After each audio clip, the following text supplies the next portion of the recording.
12,000 soldiers marched beneath a banner that had not existed 9 years earlier, and kings who once refused to speak his name now sent envoys crawling through the dark just to beg an audience with him, but they forget the fall. They forget the mile of screaming air, the black water, the cold that should have killed him twice before he ever hit the bottom. Because once, the man they now called the void-born lord had nothing but a condemned man's rags and a king's signature on the order that threw him away. To understand what he built, you first have to understand the abyss, and the abyss does not give back what it takes. It never had. Until him. Rhys Calder was captain of the Royal Guard of Emberholt for 6 years, the youngest man ever to hold that rank, chosen not through blood or favor but because he had once put himself between an assassin's blade and King Varric Sol's exposed throat and walked away with a scar instead of a corpse. He trusted the wrong man for exactly one mistake, and it cost him everything. Lord Corran Blackwell, the king's chief advisor, had personally trained Rhys as a boy fresh off a farm with nothing but good instincts and a willingness to bleed, teaching him swordwork in a private courtyard before dawn each morning for 2 full years before Rhys ever earned his first real posting. Blackwell had, in those early years, seemed to genuinely take pride in his students' progress, and Rhys had trusted him completely, the way a boy with no father of his own trusts the first man who ever bothered teaching him anything worth knowing. That trust curdled slowly, over 6 years of watching his former student rise past him in the king's regard, into something Blackwell himself likely could not have named honestly even in his own private thoughts. He told himself it was concern for the kingdom's stability, that a common-born captain wielding this much royal trust represented a dangerous precedent no matter how competently he wielded it. He decided, in the quiet, patient way of men who have learned to hate slowly and call it prudence, that the debt would be repaid. The forged letters took Blackwell 4 months to plant. They surfaced during a routine search of the barracks, tucked into Rhys's own strongbox by a bribed servant boy who vanished from the capital within the week, correspondence that implicated Rhys in a plot to assassinate the king and seat a rival house on the throne. Rhys had never seen the letters before they were placed in his hands as evidence. He recognized his own seal pressed into the wax and felt something in his chest go cold and still, because a forged seal meant someone inside the palace, someone with access to his private chambers, had planned this for longer than he wanted to consider. The trial was a formality dressed as justice. King Varric, aging and frightened after 2 attempts on his life in as many years, did not want the truth. He wanted the fear in the capital to have a face, and Blackwell, standing at the king's shoulder with his carefully arranged grief, gave him one. "Your Majesty," Blackwell said, his voice pitched to carry through a throne room packed with nobles who had never once trusted a farm boy's rise to captain, "I trained this man myself. I taught him to hold a blade before he could properly read a battle map. It grieves me more than anyone in this room to say what the evidence demands I say." Rhys, still in chains, had shouted that the seal was forged, that he had never written a word of the letters presented as evidence, that any clerk in the royal archive could confirm the wax bore a pattern his own signet ring had never made.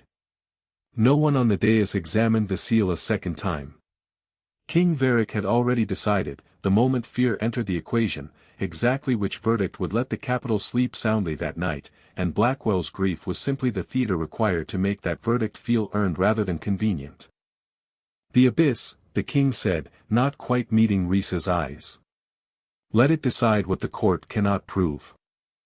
Rhys was not executed. Execution would have made him a martyr, a captain of the guard beloved by the very soldiers who might one day be asked to enforce an unpopular crown. Instead the king chose the abyss of Caro, a chasm at the kingdom's eastern edge so deep no rope had ever measured its bottom, where the crown had thrown its worst criminals for 200 years and never once received confirmation that any of them survived the fall. They marched him to the chasm's edge at dawn, and Blackwell himself came to watch, standing at a careful distance with an expression that might have passed for regret to anyone who did not know him. He did not gloat. He simply watched, the way a man watches a debt finally collected, and when the guards forced Rhys to the very lip of the abyss, his hands bound before him so he could not even grip the rock to resist, Blackwell said only 4 words, quiet enough that only Rhys heard them over the wind screaming up out of the dark. "You trusted the wrong teacher." Then the guards pushed him, and Reese Calder fell into a mile of screaming black air with no God, no rope, and no reason to believe he would ever see the sky again. The fall itself lasted longer than any man should survive falling, and Reese would remember every second of it for the rest of his life, the way the wind tore the breath from his lungs before he even had time to scream properly, the way the darkness swallowed every point of reference until he could not tell up from down, only the sick, weightless certainty of falling and falling with no bottom in sight. He struck water at some point he never fully processed, a black underground lake far beneath the surface world that broke his fall just enough to keep the impact from killing him outright, though it drove the air from his lungs so completely he very nearly drowned in the seconds it took his stunned body to remember how to swim. He dragged himself onto a stone shelf at the lake's edge and lay there for what felt like hours, coughing black water and shaking with a cold that went bone deep, certain with every ragged breath that he had simply traded one death for a slower one. His bound wrists had torn raw against the rope during the fall, and it took him the better part of an hour, working with fingers gone numb and clumsy, to finally work the sodden knots loose enough to free himself. The days that followed tested him in ways 6 years of border skirmishes and palace intrigue never had. He tried, on his second day, to eat one of the pale, blind fish that drifted sluggishly near the lake's shallows, and spent the following night curled around his own stomach, retching bile long after there was nothing left in him to bring up, having chosen, in his desperation, exactly the wrong species from among the 3 that shared the water. He learned, through that miserable trial, to distinguish the safe fish by the faint ridging along their spines, a detail he would never have noticed had hunger not forced him to study his food with the same obsessive attention he once gave to a battle map. He built his shelter twice. The first attempt collapsed within a week when the cavern's damp, mineral-laden air rotted the driftwood joints faster than he anticipated, forcing him to rebuild with stone wedged and stacked rather than lashed together, a lesson in this strange environment-specific cruelties that cost him 2 days of exposed, shivering nights before the second shelter finally held. The isolation that followed was the kind that unmade lesser men entirely. There was no sun in the abyss, no reliable cycle of day and night, only a permanent, oppressive dark broken occasionally by faint phosphorescent growths clinging to the cavern walls, pale blue-green light that gave just enough illumination to make the surrounding blackness feel worse by comparison rather than better. Reese spent his first days simply surviving in the most animal sense of the word, testing which of the pale, eyeless fish in the underground lake could be eaten raw without making him sick, learning through one violent, retching night which of the cavern's strange fungal growths were food and which were poison. Building a crude shelter from driftwood and stone in a shallow alcove above the waterline where the worst of the cave's constant damp chill could not fully reach him. He counted his days by scratching lines into the stone with a sharpened fish bone, the same grim mathematics every abandoned man eventually turns to, and during those first weeks, alone in a darkness so total it pressed against his mind like a physical weight, he found himself replaying Blackwell's 4 words on an endless, torturous loop. You trusted the wrong teacher. He had trusted Blackwell with his life 100 times over in 6 years of service, had considered the man something close to a father in a world that had given him very little of that particular comfort growing up.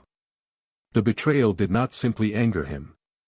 It hollowed him out, in those first weeks, in a way that the fall itself, brutal as it had been, never quite managed to. It was in the 3rd week, exploring further along the underground lake's shoreline than he had yet dared venture in search of better shelter, that Reese first heard the sound. It was not loud. It was, if anything, barely audible at all, a low, resonant hum that he felt more in his chest and teeth than heard with his ears, rhythmic in a way that reminded him, uncomfortably, of a heartbeat, though no heart he had ever heard beat that slowly or that deep. He followed it, cautious and half convinced his isolation had finally begun manufacturing sounds that did not exist, along a passage that curved gradually downward, the phosphorescent light growing steadily brighter the further he descended, until the passage opened into a cavern so vast his single torch, fashioned days earlier from resin-soaked fungus wrapped around a length of driftwood, could not begin to illuminate its true scale. And there, at the cavern's center, chained to the bedrock by links of black metal each one thicker than a man's torso, lay the Titan.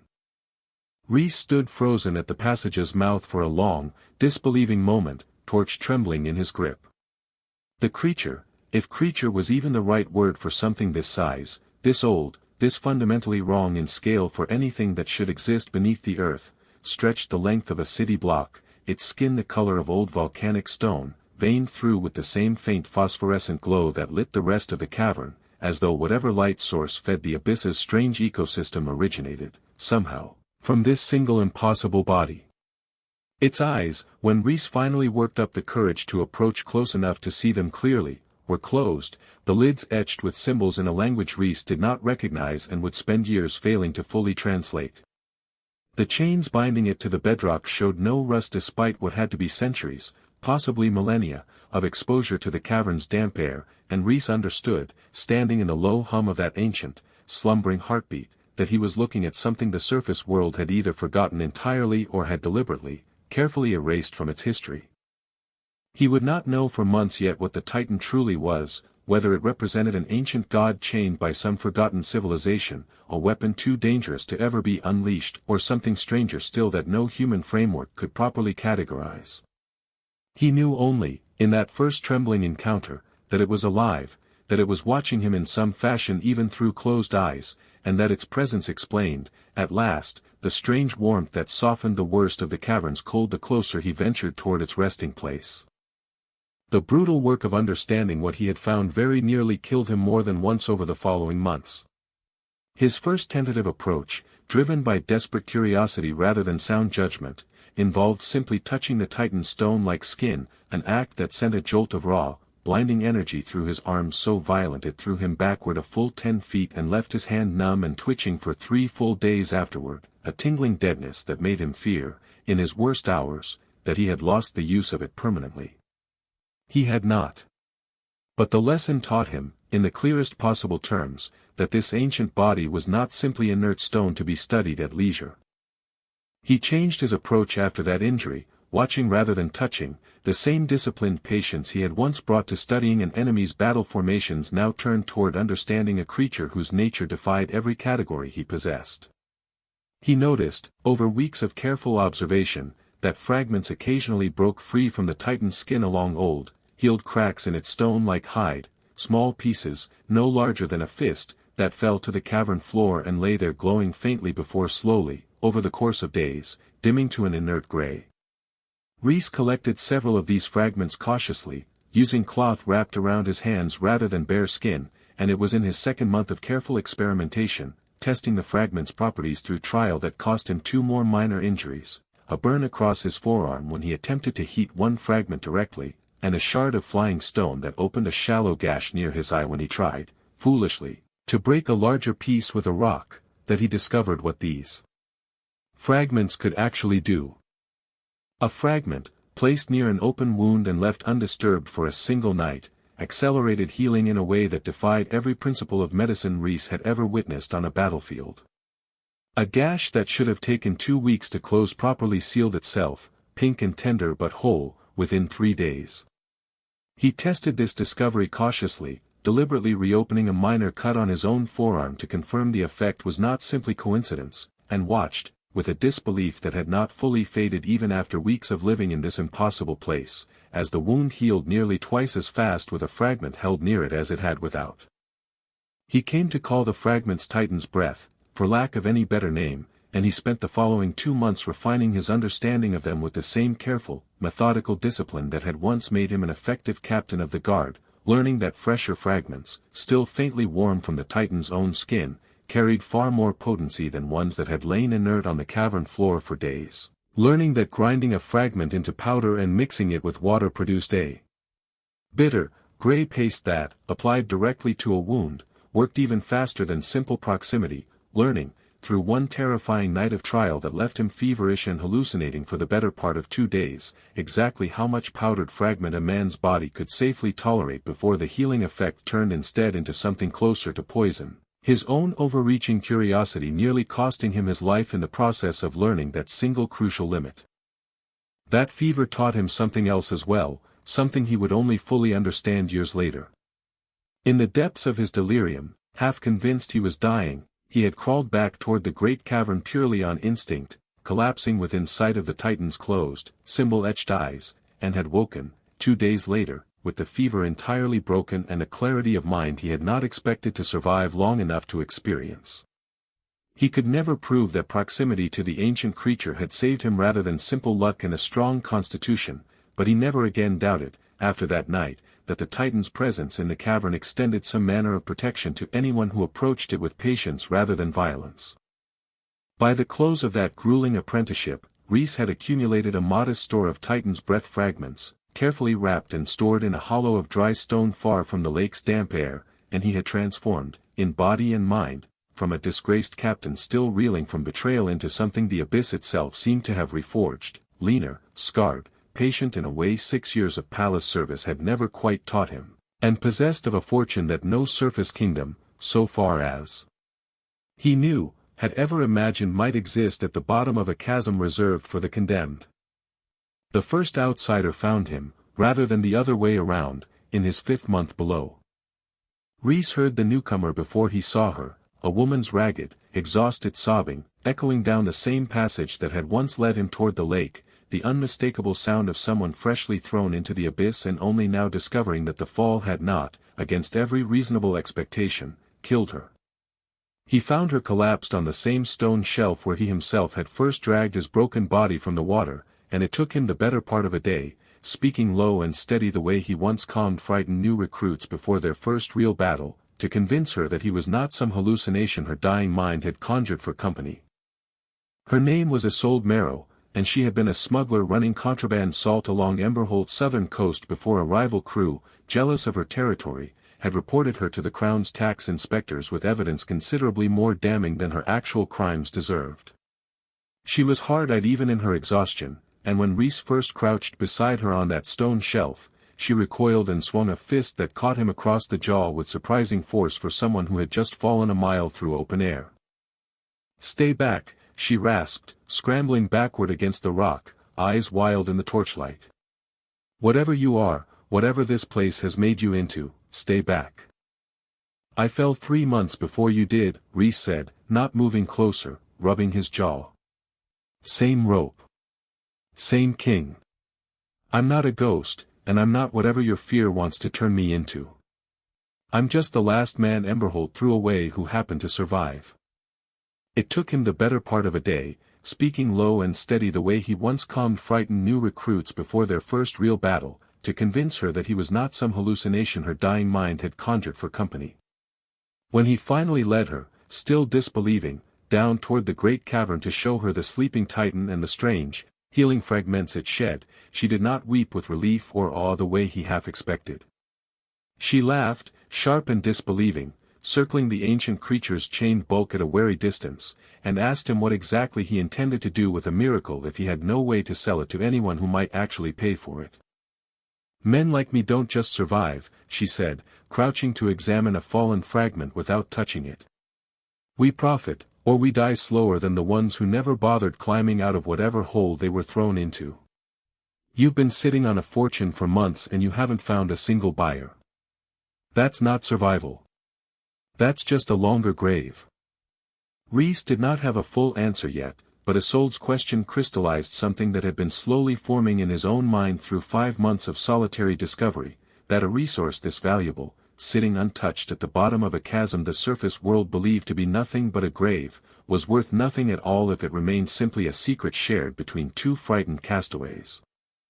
It took them another 4 months of careful exploration before they found what Isolde, with her smuggler's instincts, identified as their way to actually reach the outside world, not a path back up the chasm itself, which remained as impossibly sheer and unclimbable as the day Rhys had fallen into it, but a network of natural tunnels branching off from the Titan's cavern that Isolde, working from old smugglers' stories about hidden cave systems along the coast, suspected might connect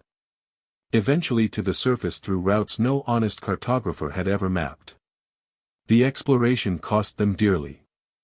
A collapsed passage nearly buried Isolde entirely in their 2nd month of searching, loose rock giving way beneath her without warning while she scouted a narrow side tunnel alone against Rhys's own repeated warnings, and Rhys spent 6 desperate hours clearing rubble with his bare, bleeding hands to free her, calling her name into the dark the entire time with no way of knowing whether she could still hear him or whether he was digging toward a corpse.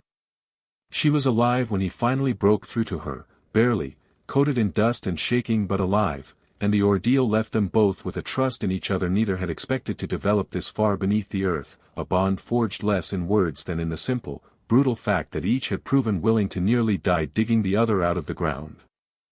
They found the surface passage in their 9th month below, a narrow crevice emerging in a remote, rocky stretch of coastline nearly 30 miles from Emberholt's capital, far enough from any regular patrol route that Isolde judged the risk of discovery acceptable.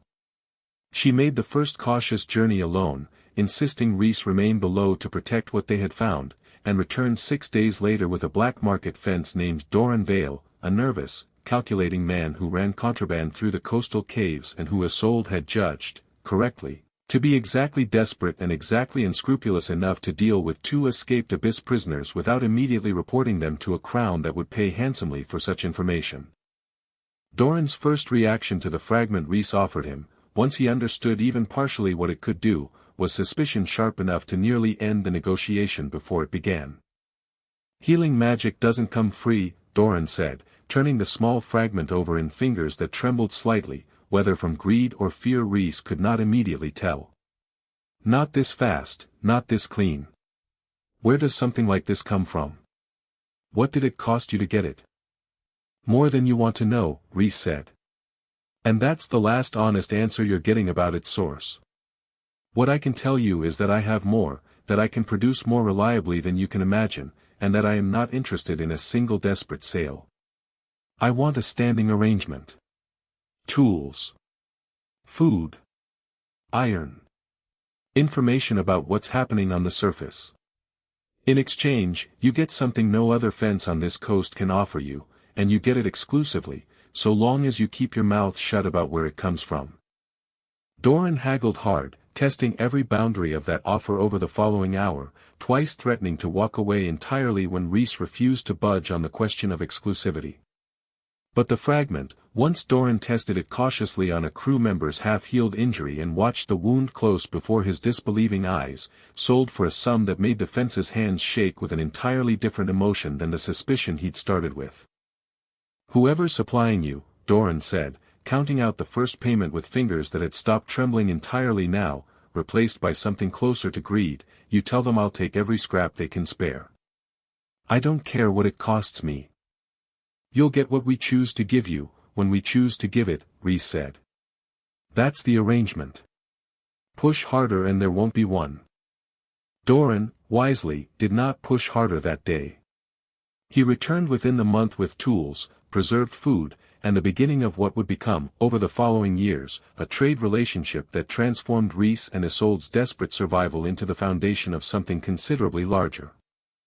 Word of a miraculous, impossibly effective healing substance traveled slowly through the coast's smuggling underworld over the following 2 years, and Rhys began, deliberately, using Isolde's careful surface reconnaissance to seek out others who shared their own unlikely qualification for the Abyss's strange sanctuary, men and women thrown into the chasm by a crown that believed, as it always had, that nothing survived the fall. The search was neither quick nor safe.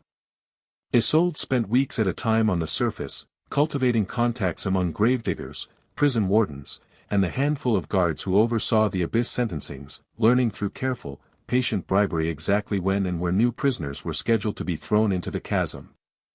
Rhys, working from below, mapped the underground lake's currents with obsessive care, learning which stretches of water a falling body was most likely to strike and which stretches instead meant a fatal collision with bare rock, so that when Isolde's information told them a new prisoner was coming, Rhys could position himself with some real chance of reaching them alive rather than simply searching blindly afterward for a corpse.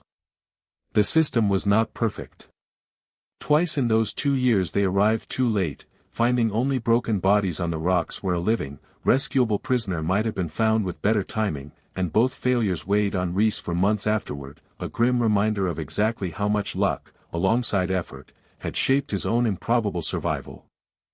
The first of these was Garrick Hale, a former soldier sentenced to the Abyss for striking an officer who had ordered his unit to abandon wounded comrades during a retreat, a court-martial that had judged loyalty to his men a crime worth throwing him into a chasm over. Rhys found him 3 days into his fall, still alive but badly injured from a rough landing on the cavern's jagged rock shelves, his leg bent at an angle that told Rhys immediately the bone beneath had broken badly. Reese said it himself, using splints of driftwood and strips torn from his own shirt, working through Garrick's clenched teeth silence with the same steady hands he had once used to bandage soldiers under his own command, and it was that first act of care, more than any words exchanged afterward, that earned him a loyalty Garrick would never once question in all the years that followed. Once his leg healed, straight and strong enough to bear weight again thanks to a fragment of Titan's breath, Reese pressed into the splint against his own better judgment about rationing their still modest supply. Garrick's military discipline transformed Reese and Isolde's chaotic, improvised survival into something resembling actual organization, proper rationing, proper watch rotations, and eventually, once their growing community required it, proper defensive planning. Then came Ren Sallow, a young forger's apprentice thrown into the abyss for a crime her own master had actually committed, too cowardly to confess and too well connected to face justice himself, while his apprentice took the fall in his place. Ren arrived barely 16, terrified and furious in equal measure, refusing for her first week among them to speak more than a handful of words to anyone, curled in a corner of their growing shelter with her knees drawn to her chest. It was Isolde, recognizing something of her own younger self in the girl's coiled, defensive anger, who finally coaxed her into speaking, not through kindness exactly but through blunt, practical honesty about exactly how unfair the world above had been to both of them. Ren's forger's eye for detail, once Reese and Isolde earned enough of her trust to let her near the Titan's fragments, led to their next major breakthrough, the discovery that certain fragments, worked carefully with heat and pressure Ren understood instinctively from years of her old trade, could be shaped into stable, long-lasting talismans rather than the crude, temporary healing paste Reese had first developed alone. By their settlement's third year, word of Reese's growing operation had transformed from vague underworld rumor into something considerably more concrete, and the community he, Isolde, Garrick, and Ren had built together numbered nearly 40 souls, most of them fellow Abyss-condemned rescued through their expanding rescue network, all of them bound by the shared, unlikely miracle of having survived a fall the surface world insisted was always fatal. The first real threat came in their fourth year, and it arrived from precisely the direction Reese had feared most. A rival smuggling crew, having caught wind of Doran Vale's suspiciously lucrative new trade goods and grown tired of watching him profit from a monopoly they could not explain, tracked one of his deliveries back toward the coastal cave system, correctly guessing that whatever miraculous substance he traded in originated somewhere within its unmapped depths. They descended in force, a dozen armed men expecting to find and seize whatever hidden treasure Doran's secretive supplier was sitting on, and what they found instead was a settlement that had spent 3 years, under Garrick's careful military guidance, preparing for exactly this eventuality. Garrick's scouts, a rotation of watchers he had trained personally along the tunnel entrances closest to the surface, spotted the raiders' torches nearly 2 hours before they reached the settlement's outer approach, giving him precious time to position his people exactly as he had drilled them a dozen times before in preparation that no one, until that night, had truly believed would ever be tested. He met them in a narrow passage he had spent months reinforcing specifically for this purpose, positioning archers on elevated ledges the raiders could not easily reach and using the passage's natural choke point to turn the attackers' superior numbers into a disadvantage rather than an asset. The fighting was brutal and close, fought in near total darkness broken only by torchlight and the phosphorescent glow of the cavern walls, and Reese fought at the front of that defense himself, driving a salvaged blade through the throat of a raider who very nearly broke past Garrick's line entirely, feeling, in that moment, the same cold professional clarity that had once made him an effective captain of the Royal Guard resurface after years of survival had nearly buried it beneath simpler, more desperate instincts.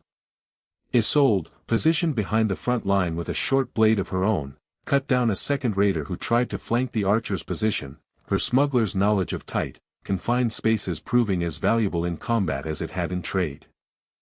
Of the 12 raiders who descended into the tunnels, 7 died in the ambush, and the survivors fled back toward the surface carrying word that whatever hid in those coastal caves was defended by people who would not die easily, a reputation that, over the following years, protected Reese's growing settlement more effectively than any wall or weapon alone ever could have.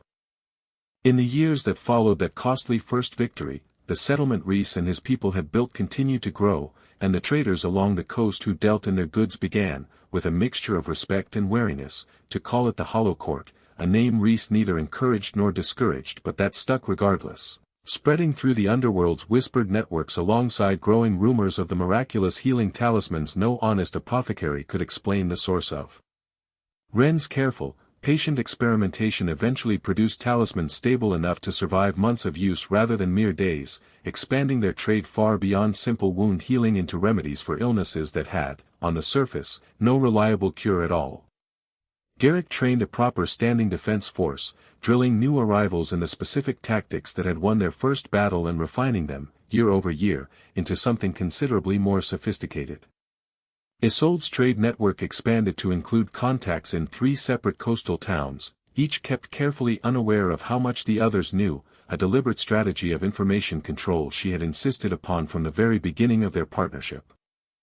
Rhys himself descended to the Titan's cavern often during those years, alone, and came, gradually, to understand something about the ancient creature that he shared with almost no one beyond his closest, most trusted companions. The chains binding it to the bedrock, he had begun to notice through years of careful, obsessive observation, showed the faintest signs of wear that should not have been possible against metal that had resisted centuries of exposure without corroding at all, a fraction of new give in the links here, a subtle brightening in the veins of light beneath its stone-like skin there, changes so gradual that only a man who visited as often and as attentively as Rhys did would ever notice them. He began keeping a private record of these changes, much as he had once kept careful tallies of enemy troop movements along Emberholt's borders, measuring the same section of chain against a mark he had scratched into the bedrock beside it during his second year below, and confirmed, through years of patient, repeated measurement, that the give was real, that it was accelerating rather than remaining constant, and that whatever force had bound this creature in the first place was, slowly and without any doubt he could still rationally dismiss, losing its grip. The Titan, he came to believe with a certainty he could not fully justify through evidence alone, was not merely dormant. It was slowly, patiently working itself free.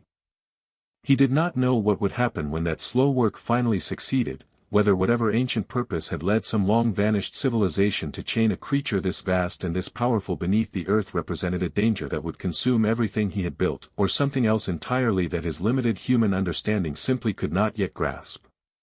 But he found himself, standing in that cavern year after year, feeling something closer to kinship than fear toward the ancient, chained thing whose slow healing fragments had built his entire fortune. They were, he had come to believe, not so different, both of them chained by powers larger than themselves, both of them patiently, methodically working toward a freedom neither their captors nor the world above had ever intended them to reach. The second, far more dangerous threat arrived in the settlement's 7th year, and it came not from rival smugglers but from the crown itself. Word of the Hollow Court's miraculous goods had, inevitably, traveled far enough up the underworld's whispered chains of information to reach ears considerably more dangerous than a rival smuggling crew. Lord Corran Blackwell, now risen to Chancellor in the years since Rhys's fall, received a report from a royal informant describing rumors of an impossible healing substance traded along the southern coast, goods so effective that 2 separate provincial lords had begun quietly seeking them out despite the obvious risk of dealing in unregistered contraband. Blackwell did not believe, at first, that his former student could possibly still be alive. The abyss simply did not permit survival, every account across 2 centuries confirmed as much. But he had not risen to his position through carelessness, and something in the description of the healing substance's near magical properties nagged at a suspicion he could not quite dismiss. He dispatched, quietly and without full royal authorization that might have raised uncomfortable questions, a company of the Crown's Ashblade Inquisitors, elite soldiers trained specifically to investigate and eliminate threats too sensitive for the ordinary garrison, to the southern coast, to determine once and for all whether the impossible rumors held any truth. Isolde's surface contacts warned Rhys of their approach 4 days before the Inquisitors reached the coastal caves, giving him precious time to prepare a defense for a threat considerably more disciplined and more dangerous than anything the Hollow Court had yet faced. He gathered his people in the cavern's central gathering space that first night and told them plainly, without softening the truth, exactly what approached and exactly what it might cost to defend what they had built together. He offered any who wished to retreat deeper into the abyss's still unexplored passages the chance to do so, understanding, as he made the offer, that he was reliving in some fashion his own long-ago moment at the chasm's edge, deciding whether continued survival was worth its price. Not one person chose to flee. Garrick, in his quiet, disciplined way, simply asked what needed reinforcing before the Inquisitors arrived, and that question set the tone for the desperate days that followed.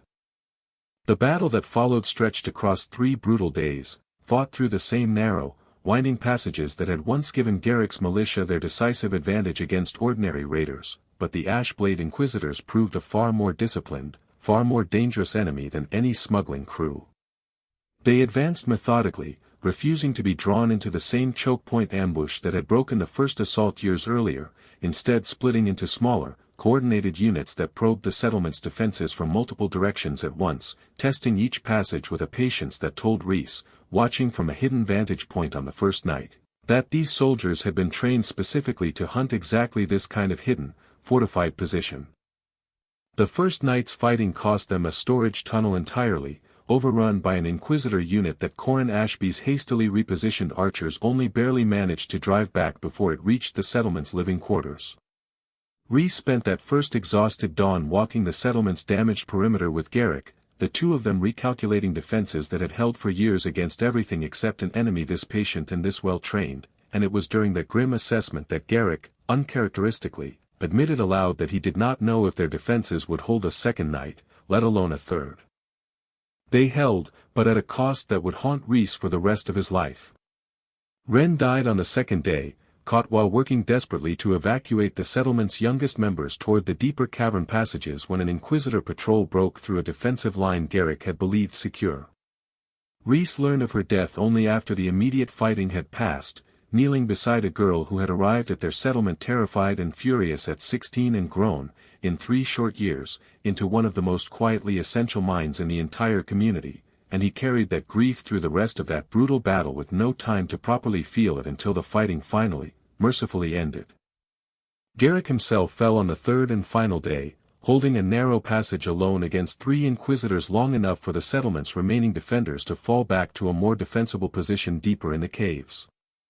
Rhys reached him only after the Inquisitors had finally been driven back toward the surface, kneeling beside the man who had transformed his chaotic early survival into genuine organization, and heard, in Garrick's final labored words, no regret, only quiet satisfaction that he had, in the end, protected the people who had trusted him with their lives just as fiercely as he had once tried to protect the soldiers a cruel officer's order had once cost him everything to defend.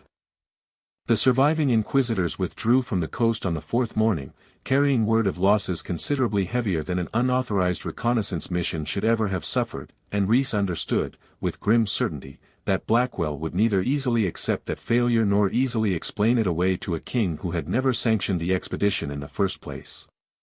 Rhys buried Wren and Garrick himself, in the great cavern beneath the Titan's watchful, ancient gaze, and spoke plainly at both gravesides, because his people did not need beautiful words. They needed the honest truth, and the honest truth was that everything precious enough to build would always demand a price from those who chose to defend it. In the 2 years that followed that costly, hard-won victory, the Hollow Court transformed from a fragile, hidden settlement into something the underworld's traders had begun, with genuine awe, to call a kingdom in its own right, nearly 150 souls now, most of them former Abyss condemned rescued through a soul's carefully expanded network, trading in healing talismans and, increasingly, in the ancient knowledge Rhys and Wren's careful early experimentation had begun to unlock. About the Titan's other, still barely understood properties. Isolde ran the growing trade network with a shrewdness that made even her most established contacts treat her negotiations with genuine wariness, expanding their reach to include discreet buyers in 2 inland cities who never learned, and never needed to learn, exactly where their impossible remedies originated. A young defender named Corin Ashby, who had lost an arm in the battle against the Inquisitors but refused to leave the militia regardless, insisting he could still draw a bow one-handed with enough practice and proving it true within a year, took up Garrick's old role training new arrivals in the discipline his fallen mentor had first established. The settlement itself had grown beyond anything Rhys could have imagined during those first desperate weeks alone by the Black Lake. Proper workshops now lined the passages nearest the Titan's cavern, where a rotating team trained in Wren's careful methods shaped fresh fragments into talismans under conditions considerably safer than the trial-and-error experiments that had once nearly killed Rhys twice. Children born within the settlement's walls, 5 of them by the 9th year, the first new lives the abyss had witnessed in longer than anyone could say, grew up believing the cavern's phosphorescent glow and the great sleeping titan at its heart were simply how the world looked, a fact that struck Reese, whenever he considered it, as both the strangest and the most hopeful transformation of all. Reese himself had changed in ways that extended well beyond the scars marking his hands and forearms. He stood now, on the evening marking the 9th anniversary of his fall into the abyss, at the edge of the great cavern, looking out over lantern-lit passages and workshops that had not existed when he first dragged his broken body from the black lake below, and he thought, as he often did on such quiet evenings, of Blackwell's 4 quiet words at the chasm's edge, of King Varric's exhausted willingness to believe whatever story let him sleep at night, of the particular arithmetic of a crown that had decided a loyal captain's trust in the wrong man was worth throwing away into a hole reserved for men it wanted erased entirely. He thought of Garrick's steady hand setting his own broken leg on their very first day together, and of Wren's fierce, guarded silence slowly giving way to the sharp, brilliant mind that had changed everything they were capable of building. He thought of the 7 raiders who had learned, at terrible cost to themselves, that the Hollow Court was no easy prey, and of the Inquisitors who had learned the same lesson at a cost that would echo through the capital's whispered corridors of power for years to come. Every name, every loss, every hard-won victory had accumulated into something he had never once, in his years of loyal service to a crown that discarded him without a second thought, believed himself capable of building. He thought, too, of the Titan, chained still in the cavern's heart, its bonds worn thinner with each passing year, its slow, patient work toward freedom continuing regardless of whether Reese understood what that freedom would ultimately mean for the fragile kingdom he had built in its shadow. He had come to believe, in his most honest private moments, that when those ancient chains finally broke, the abyss and everything within it would change in ways no amount of careful preparation could fully anticipate. Isolde found him there at the cavern's edge as the phosphorescent evening deepened toward the abyss's version of night, climbing the worn stone path with the easy confidence of a woman who had long since stopped being the frightened, exhausted castaway who once collapsed at the water's edge, and stood beside him in comfortable silence for a long while before finally telling him what her surface contacts had confirmed only that morning. Blackwell couldn't explain the Inquisitor's losses, she said. Not to a king who never authorized sending them in the first place. So now he's building something bigger. Quietly. My contact in the capital says he's petitioning for an entire legion, dressed up as a coastal defense measure. Nobody upstairs is asking the questions they should be asking, because nobody upstairs wants to admit the crown might have made an enemy 9 years ago that it's only now discovering is still alive. How long do we have? A season. Maybe less, if he stops being careful about hiding his reasons. She studied him for a moment, the sharp, evaluating look she had never quite lost from her years reading dangerous men for a living. Corin thinks we can hold a legion the way we held the Inquisitors. I'm not sure I believe him, and I don't think you do either. Reese considered this for a long moment, watching lantern light flicker across passages his own hands had helped carve and reinforce, and felt the same cold, patient certainty settle over him that had carried him through 9 years of impossible survival, the understanding that a debt deferred was never a debt forgiven, and that the man who had once told him, at the edge of a bottomless chasm, that he had simply trusted the wrong teacher was about to learn exactly how much that particular lesson had cost him. Let him come, Reese said quietly, looking past the cavern's lantern-lit passages toward the deeper dark where the Titan's ancient chains continued, slowly and patiently, to work themselves loose. He threw me somewhere he was certain nothing could survive. He has no idea what's been growing down here while he slept easy on the surface, believing the abyss had already done his killing for him. Somewhere in the cavern's deepest heart, a chain link, worn thin by 9 years of patient, ceaseless strain, finally gave a fraction of an inch it had never given before. And somewhere above the ground, in a capital that had spent 9 years believing a condemned man's fall had solved a problem permanently, a Chancellor's Legion began, quietly, to march toward a coast that history had promised them held nothing but empty caves and old, forgotten smuggling rumors. The kingdom beneath the earth was not yet finished. It was, on that evening, still only a hidden sanctuary built from the crown's own discarded and forgotten, and an ancient, chained power whose eventual freedom Reese could neither predict nor fully control. But he stood at the edge of the world he had built with the particular stillness of a man who finally understood exactly what 9 years in the dark had made him, no longer simply a survivor of one man's betrayal, but the keeper of something far older, far more patient, and far more dangerous than any crown above the ground had ever imagined still existed in the world. And when Blackwell's legion finally reached the coast, they would learn, far too late, that whatever they expected to find waiting for them in the dark had not been sleeping. It had been waiting.